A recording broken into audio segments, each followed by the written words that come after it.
Salutations, everyone. Welcome back to Crusader Kings 3. I'm Lord Formand, and we are here in the Realms in Exile, the Lord of the Rings mod again.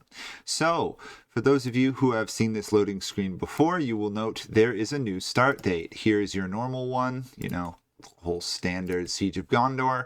There is a much earlier one, almost 300 years earlier, 250 or so to be exact.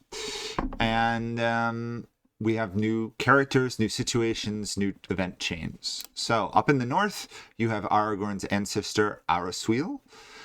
You have Thor, King Under the Mountain, before the dragon comes. And yes, the dragon does come.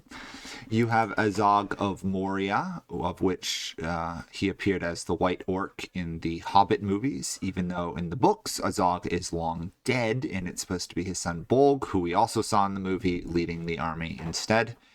And we also have this random wandering guy whose job is to kind of unite Rune.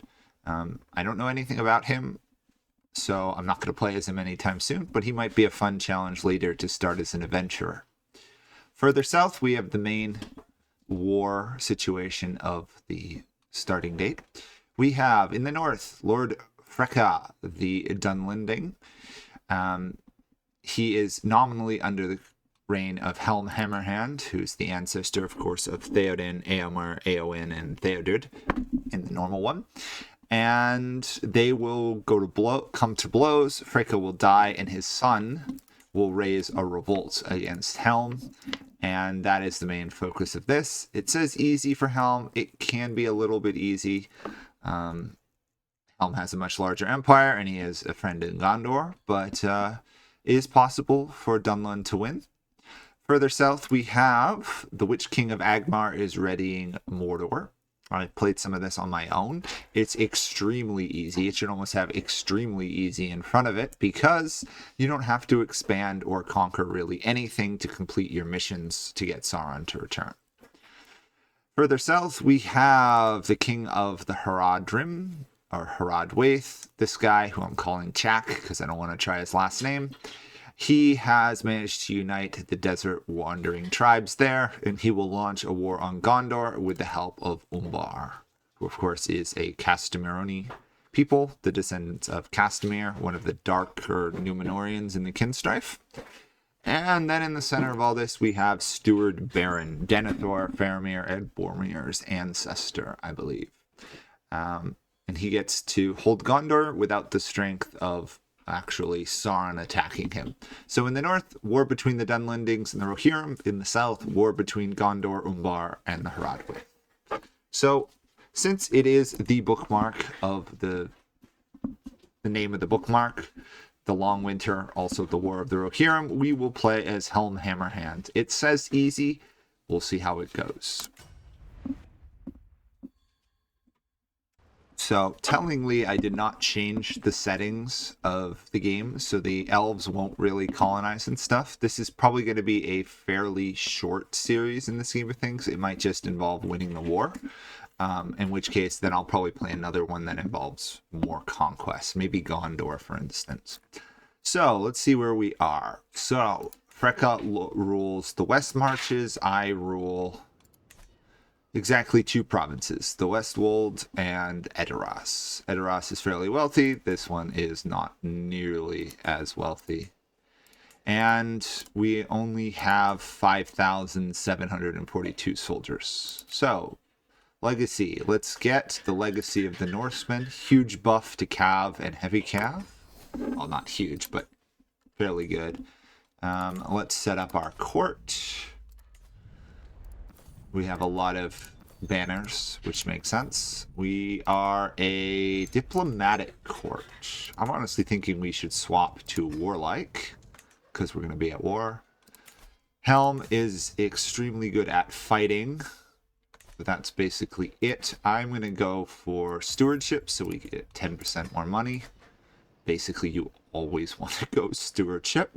And now we can marry our son off. And we can marry him off to a Rohirrim and get some blood of Númenor in our descendants. Let's see if there's a blood 3 or something for Númenor.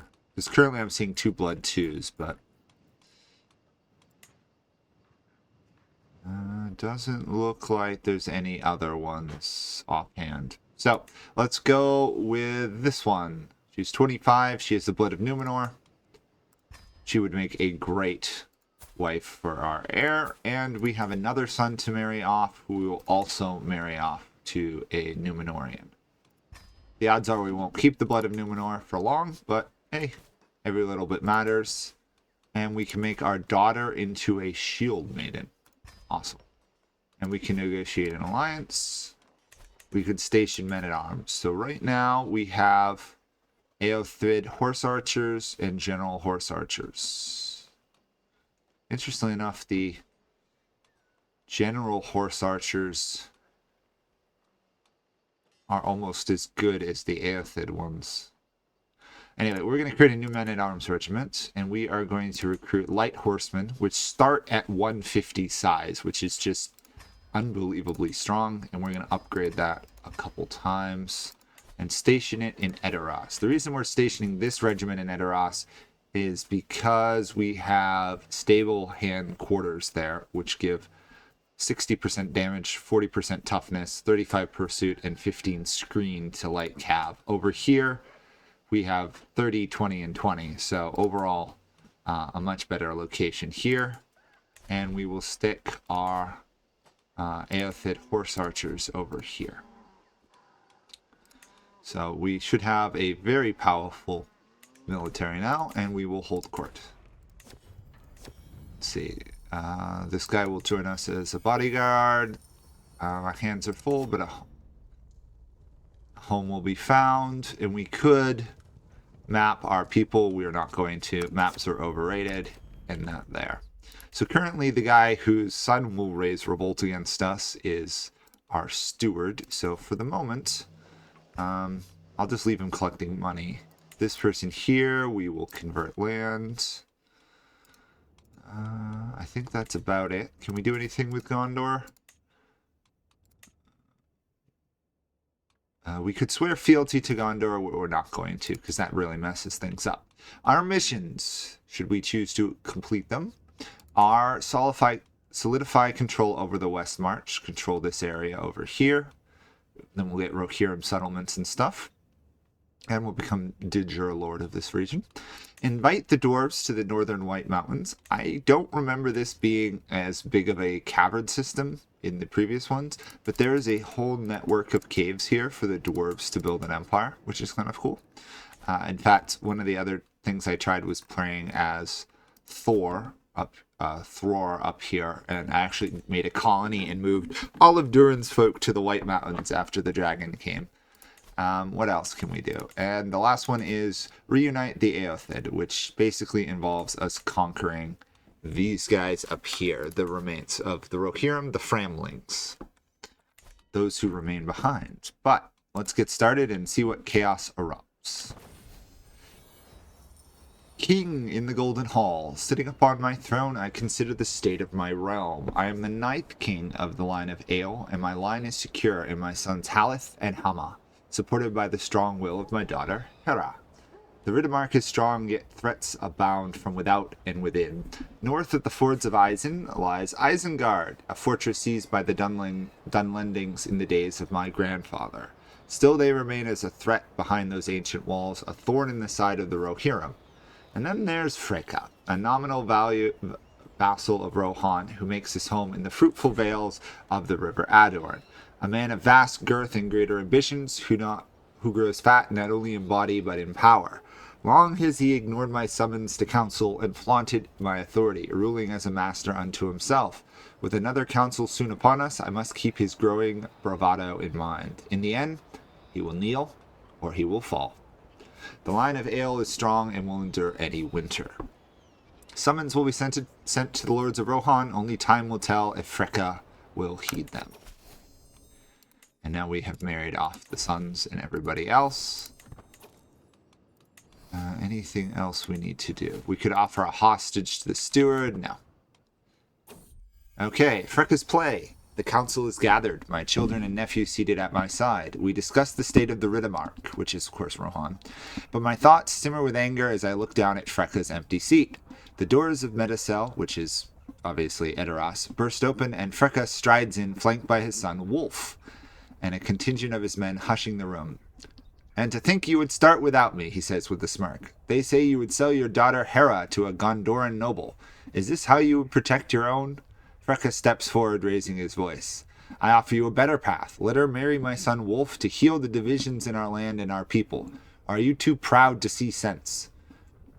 Rage surges within me, but Freyalaf, who's I guess his nephew, lays a hand on my arm, saying, "Uncle," he says softly, "this is a battlefield. This is a council, not a battlefield. Don't let anger crowd your judgment." I glare at Freka, fury boiling as I weigh my next move. We can agree to his proposal, which will opt out of future narrative content. Or we can say, "The marriage of your son is a trifle. You and I shall discuss it later. The current council is disputed. You take Freka outside to end this dispute." The breaking point. When the council at last ends, I rise to my full height and place my hand on Freka's shoulder. "The king does not permit brawls in his house, but men are freer outside. Come." Sorry. The cold night air does little to cool my smoldering anger as we walk away from Medicel. The braziers sputter, casting lonely shadows on the ground. For now we stand alone, barely within the worried gaze of my kin and his. Freka stands before me, his bolt casting round shapes on the ground. "You do not seek an alliance, Freka," I say, with a voice like ice. "You seek a throne." Freka's face twists, his fist trembling at his side. "Old kings that refuse a proffered staff may fall upon their knees," he snarls, stepping closer, his voice shaking with fury. And then he snaps. His punch lands squarely on my jaw and then another to my gut. The sound of his strikes carry in the silence, but I barely feel them. The man may have mass, but not enough to move me. I stare him down unflinching. The fire in his eyes falters as he realizes his blows have done nothing. "You talk of a staff. If Helm dislike a crooked staff that is thrust upon him, he breaks it. So." I take a single step forward and deliver one clean, solid uppercut to his jaw. "Let this be the final warning, Freka." Son's vow. Freka lies still on the cold earth, blood pooling from where his head has struck a large stone. His son Wulf is already at his side, desperately cradling the lifeless body of his father, as if he might bring him back through sheer force of will. Wulf's cries tear through the night, raw and brief in fury. "You will pay for this, Helm. I swear it. I will kill you for what you've done." His voice cracks with the weight of his rage, and a shadow envelops my heart. This was never my intent. I struck him to humble him, not to end him. Yet I know I cannot show doubt now. The eyes of my men, my kin, and Freka's followers upon me. To waver would be to show weakness. I step forward, my voice cold as the wind. "You speak treason, Wulf. For this I banish you. Leave Rohan at once and never return." Wulf looks up at me, his face streaked with tears and blood as raw hatred burns hot in his eyes. "Go now, Wulf, and not set foot in Rohan again." Wulf of the West Marches becomes our nemesis, gets a claim on the Riddermark, becomes petty King Saren's vassal, and we get all his lands. Okay. A lot of narrative content here. Hammerhand. A week has passed since the hall fell silent and Freka's life slipped away into the cold earth. My council has returned to their holes, and the realm remains as steady as the stones of Medicel. Freka was never beloved among his peers. His ambitions were plain, his pride his downfall. If anything, whispers only have grown of my strength, and men now speak of me by a new name, Hammerhand. They speak of it with awe, as though my fists alone could shatter mountains. I do not bask in their praise. Strength is a tool, not a triumph. But even in the quiet of the Gold Hall, my mind turns to the west. Wulf, the cub with his father's fire, has fled to Dunland, where whispers turn to blades in the dark. The hillmen have long envied our plains, and now they shelter the boy who swore vengeance. Ruling Rohan is my duty, but vigilance is now my watch. Let them come if they dare, I will meet them with my fists. We get a one-way truce with Lord Wulf for 10 years, and we gain the nickname Hammerhand. So in 10 years... or within 10 years, we'll have a war with Dunland. Okay, let's sort out what we inherited. We have too many, so I will grant this one away. And we need a new steward. Awesome. Okay, and we will increase development in our capital. We can integrate a title. We don't have to, because all we need to do is wait till we become distinguished. It'll take a little while. And we can marry off our daughter who caused this whole mess. Eventually. I don't think we can do it just yet. Okay. And we're converting lands. We're building stuff. We have the same old soup. We'll serve decent food in our hall. And that is it for the moment. Okay. Friendship. Aethelred Emunland joins our court. Okay, cool. Rohirrim exaltation. Oh, Rohan's fervor has increased. Weighing opportunities. We will gain 100 gold the old way. People like us less, but that's fine because that will be translated into 300 more riders. And if we watch over here, we will see various things going on. Wulf will rise to power. Assuming he doesn't die. Oh, this is nice. Galadriel has purchased a one-way truce with us. Sure. 200 golds. Okay, we can build some food building here. Here we go. Somebody has succeeded. Wulf has taken over Isengard.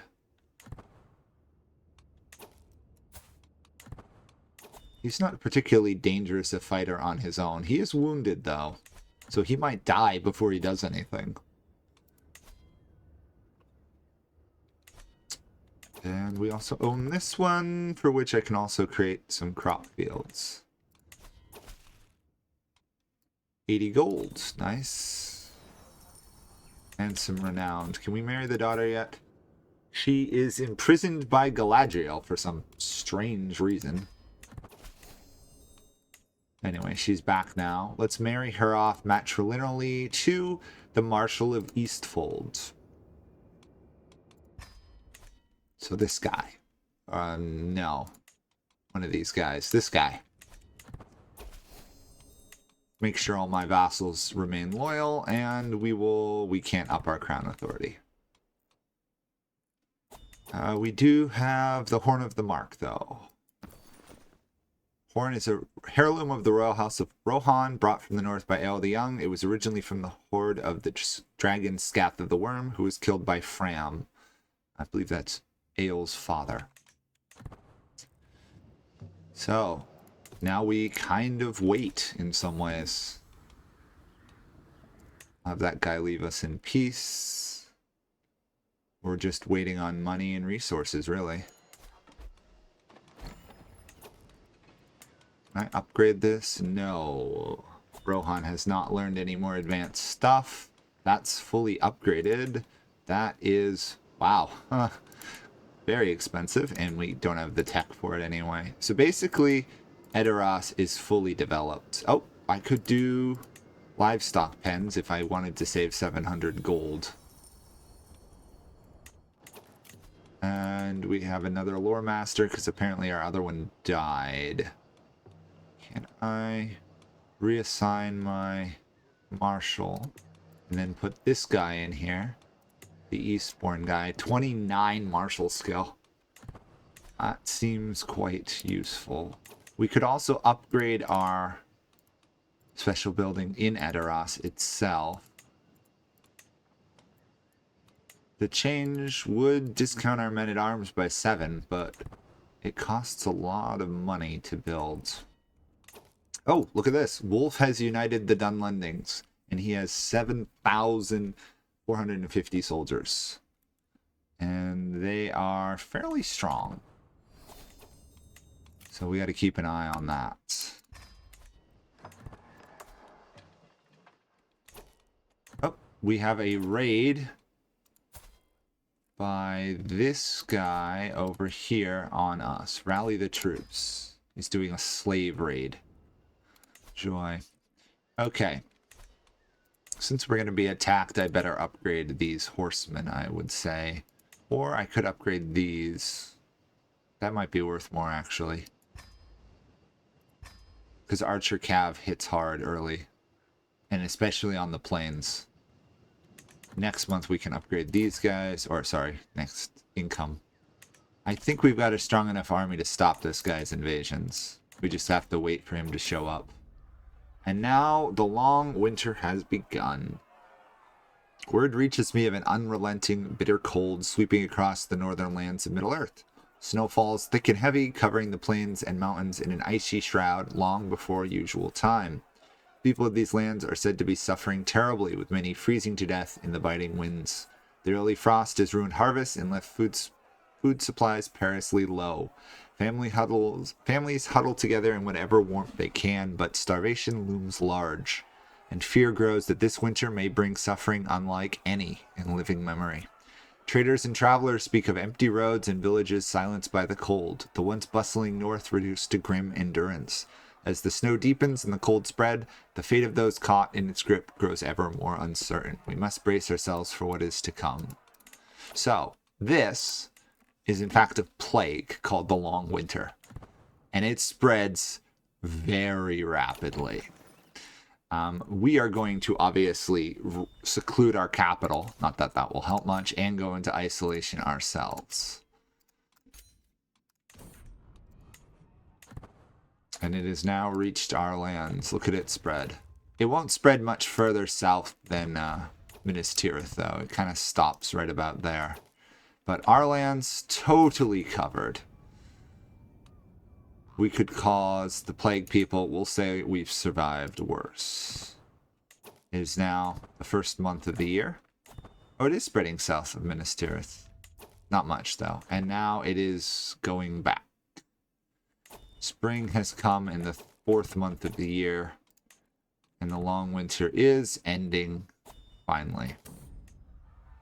And Harwan has invaded Gondor. So the Gondorians are now fighting the Haradrim and Umbar. And we have another dynasty legacy, which we will take. And we have an invading force raiding our lands. So, emerge from seclusion. We will raise our armies here.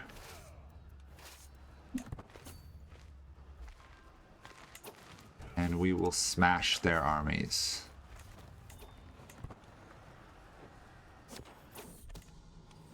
Someone is plotting to kill us. Okay, we better change our intrigue status. We will go to redouble guards. And this guy has retreated. If we enforce demands, we get nothing. So let's just white piece it. There we go. So be it. Okay, so our lands have to recover from the long winter aftermath. Dunland was not nearly as crippled as we were, and he's got 5,000 special soldiers. Ugh. Okay, we need more troops. So, more horse riders. Blood and betrayal. Here we go. Wulf has raised the banner, my king. The Dunlendings march for Rohan and have already begun burning villages at the border. The weight of the news sinks in my chest, but the messenger's hesitation tells me more. He swallows before continuing. Marshal Thorn rides with them. For a moment, the hall is silent, save for the crackles of the hearth. Thorn, Marshal of the Wold, whose task was to guard our northern border, has turned against me. His betrayal will weaken our defenses at the very moment we need them most. The thought stings like a blade, but I cannot let it distract me. Wulf comes to Rohan, and Rohan must stand. Let Thorn's treachery be paid for in time. Now I must ready the Riddermark to war. They have 10,000 troops. Ay, ay, ay. Okay. Make money, because we're going to need it. We should probably try and smash this guy in the north before fighting Wulf. So let's see what we can do here. Easy victory there. The red arrow from Gondor has arrived. Oh, bother.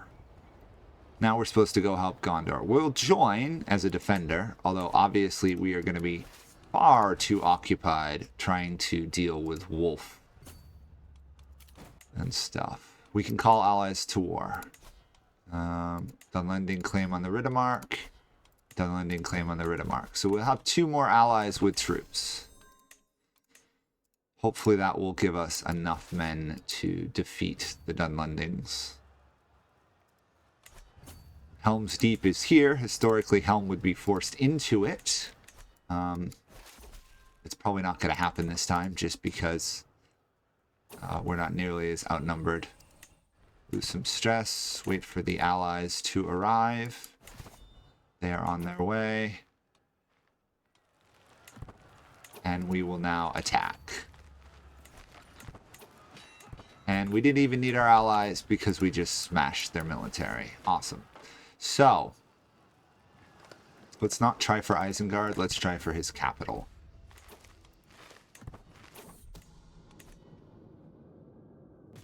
My Wulf's marshals scheming against us. Let the traitor be known to all. Someone has besieged our settlement. Raided our lands. And 83. Okay, so we don't need much more. Probably one more battle. And our allies are already dealing with that. So maybe just a siege. And we win. In which case this would be shocking. Oh, we've ended Wulf's scheme to murder us. And victory is ours.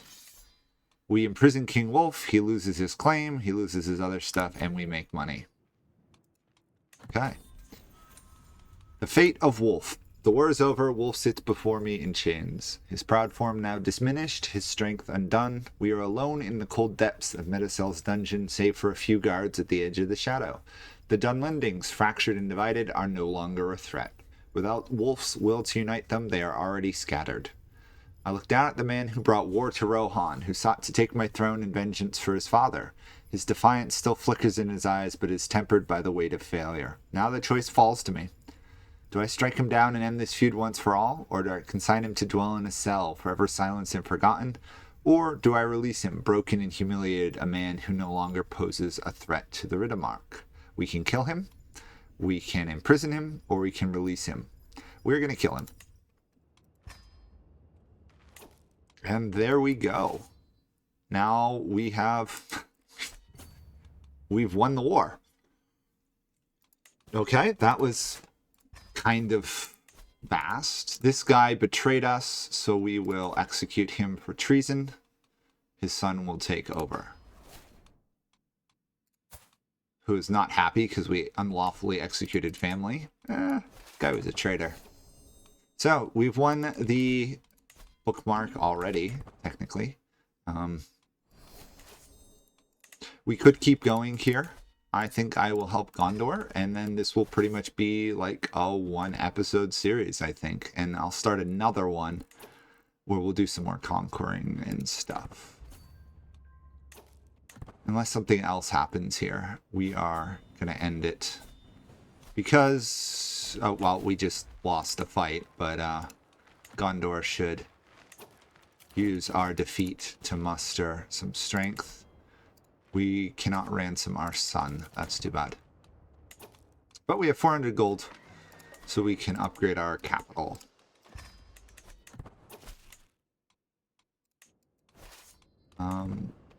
Gondor, I'm not sure why you haven't attacked.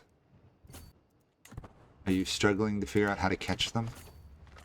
Yeah, they are. Oh, bother. Gondor's going for the 32 rather than the actual main army. Can never rely on the AIs to do anything properly in this series. They can't muster sieges, they can't defend raids. Actually, they defend raids half decently well. The son was castrated. That is not good. Does he have an heir? He has a grandson, who is of the blood of the Númenóreans.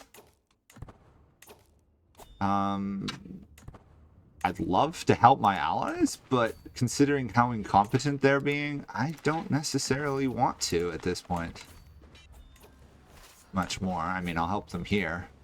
Since, seriously, at this point, we are just wrecking the enemy. Mostly ourselves. Gondor really needs to get back into this war. Actually do something. I'll keep mustering more troops. We can afford resurrecting our men-at-arms endlessly, and the war is over. So, just like that, we've won. solidify control over the West March. So we've got that, and I think I'm going to end this one here. We're in a good spot at this point. There's no one to no one to challenge us. So I think I will try one of the other bookmarks in another series. So unless there's a huge outcry for me to continue this one, I'll call it here, and we'll play someone else a little bit more exciting. Maybe the Guided Unite Rune, maybe the Steward. I don't know yet. See you guys all then. Bye for now.